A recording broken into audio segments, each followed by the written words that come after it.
académico o académica es siempre un reto, ¿no? Independientemente de las propuestas gubernamentales que existan.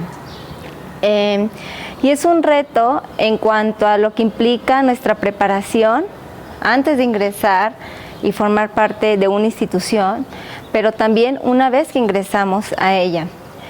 Ahora, en el contexto de la cuarta transformación, yo diría y asociaría mi respuesta con mi condición de joven. Me parece que el gobierno actual, si bien es cierto, pretende hacer cambios que son sumamente significativos, que ha dado cuenta, ya con base en otras evidencias, que hay cosas que en las universidades no se están haciendo bien, que hay aspectos asociados, por ejemplo, a la transparencia y la rendición de cuentas. Si bien es cierto que todas estas acciones son importantes, considero que hay aspectos que aún están ausentes, y en específico me refiero a cuál es el proyecto universitario que se propone en lo que el gobierno ha determinado o ha denominado como la cuarta transformación. Una primera respuesta podría ser la construcción de 100 universidades, que de manera discursiva responden a un problema, en efecto, de la educación superior que tiene que ver con la cobertura, pero que es mucho más profundo que construir 100 universidades, que además como tal ni siquiera pudieran ser llamadas por sus características universidades, con una matrícula muy pequeña, con un presupuesto además me parece limitado. Entonces, los retos, por ejemplo, de ser académicos justo significa yo diría desarrollar nuestras funciones en condiciones de precariedad. La otra es considerar el sistema universitario mexicano como homogéneo. Nosotros somos parte de la Universidad Autónoma Metropolitana y yo considero que somos privilegiados por las condiciones en las cuales desarrollamos las funciones sustantivas. Sin embargo, esta condición no se da de la misma manera en otras instituciones. O sea, las universidades estatales públicas enfrentan problemáticas muy severas, eso en cuanto a subsistema de universidades autónomas, pero hay otros subsistemas como las universidades tecnológicas, las universidades politécnicas, las universidades interculturales, los institutos tecnológicos, las escuelas normales, que enfrentan condiciones realmente severas. Entonces, al hablar de académicos, pues también es un concepto bastante heterogéneo, y en ese sentido diría que otro de los retos pues es reconocer esa diversidad. En resumen, me parece que ser académico en este país es un gran orgullo, es una gran responsabilidad. Creo que nuestra labor es sumamente importante para lograr transformarnos como sociedad, y que esa misma labor que nosotros desarrollamos pues también debe ser correspondida con un proyecto gubernamental que tenga claridad y que sea corresponsable con la educación superior y con la Universidad Pública Mexicana.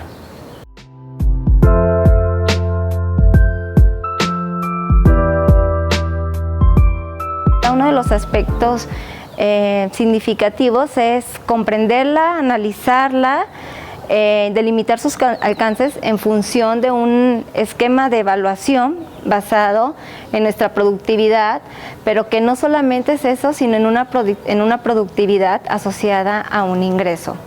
Y como bien se señaló también, la carrera académica no solamente asocia a un conjunto de ingresos económicos y una serie de programas y de estímulos establecidos y diseñados para tal propósito, sino como el análisis de todo el paso que hacemos los académicos desde el momento en que ingresamos a una institución en la que nos desarrollamos, nos preparamos de manera continua y a lo largo de los años nos jubilamos. Entonces, dentro de ese tránsito, uno de los temas pues tiene que ver con las políticas de estímulos. Yo creo que el sistema de estímulos, me atrevo a decir, está agotado en cuanto a sus efectos. Bueno, antes de eso me gustaría referir que estas políticas tuvieron algunos aspectos positivos para el desarrollo del sistema. Uno de los más significativos tiene que ver con la profesionalización de la planta académica en función de la formación de los profesores, de la habilitación de los profesores. Se incrementó el número de profesores con doctorado, con maestría. Además, el número de profesores que ingresan al Sistema Nacional de Investigadores, de cierta manera han permitido compensar los bajos salarios base que tenemos, que además son diferenciados en las instituciones, y yo señalaría primero esos aspectos positivos, pero que es un sistema que también se ha agotado por algunos de sus efectos, como la transformación de la identidad académica, la transformación de la concepción de evaluación, ¿no? Una evaluación, ya lo decían también en la mesa, muy enfocada a contar nuestros productos, pero muy limitada para retroalimentar nuestra labor como docentes, como investigadores. Efectos también relacionados con la propia individualización del trabajo académico.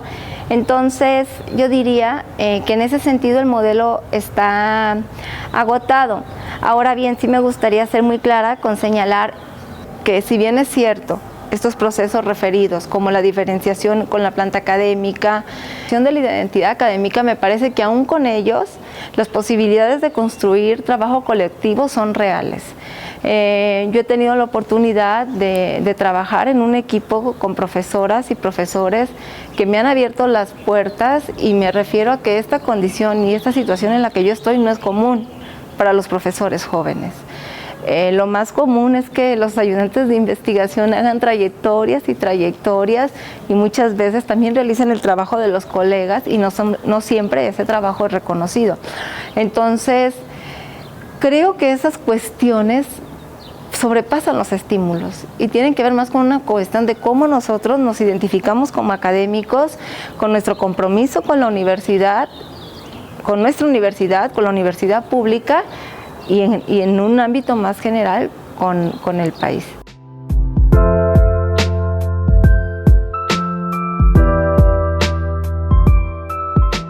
Yo creo que la situación que enfrentamos los profesores jóvenes, los egresados jóvenes en este país, en general es de precariedad laboral, ¿no? Y me parece que sí deberíamos estar muy conscientes de ello.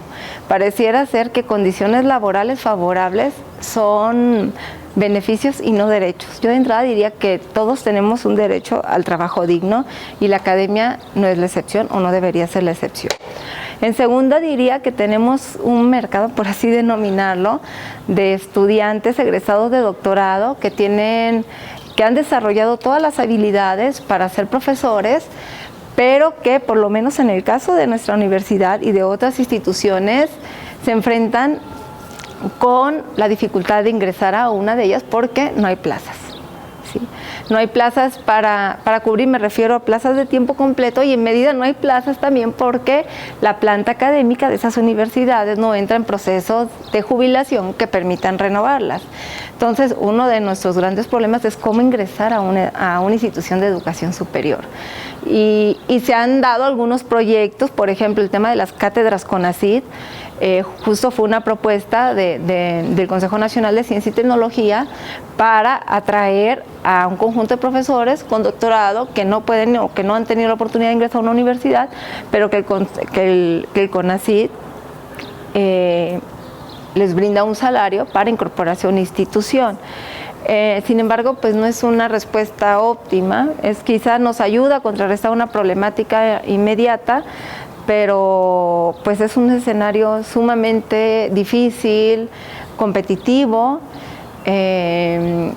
y pues sí, eso diría, o sea, es un escenario sumamente difícil. Pese a eso, pues yo creo que los jóvenes, los profesores jóvenes, tenemos mucho por hacer y mucho que dar. Lo decía al principio, que es un orgullo ser docente, y yo diría el futuro consistiría también en revalorar nuestra propia profesión. Hay quien señala, no, bueno, pues no pude trabajar, pues me voy a la docencia. Yo creo que no, yo creo que la docencia y la investigación nos brindan realmente todas las posibilidades para desarrollarnos profesionalmente, pero que es una vocación. O sea, ser profesor o ser investigador es una vocación, y en la medida en que uno esté comprometido con esa vocación, que significa formar jóvenes, transmitirles un entusiasmo, escucharlos, ver cómo van creciendo a lo largo de la universidad, es un proceso muy satisfactorio, y que yo diría, en términos generales, aunque es difícil el panorama, me parece que una vez que ingresamos a las instituciones hay mucho trabajo por hacer y las universidades públicas nos necesitan.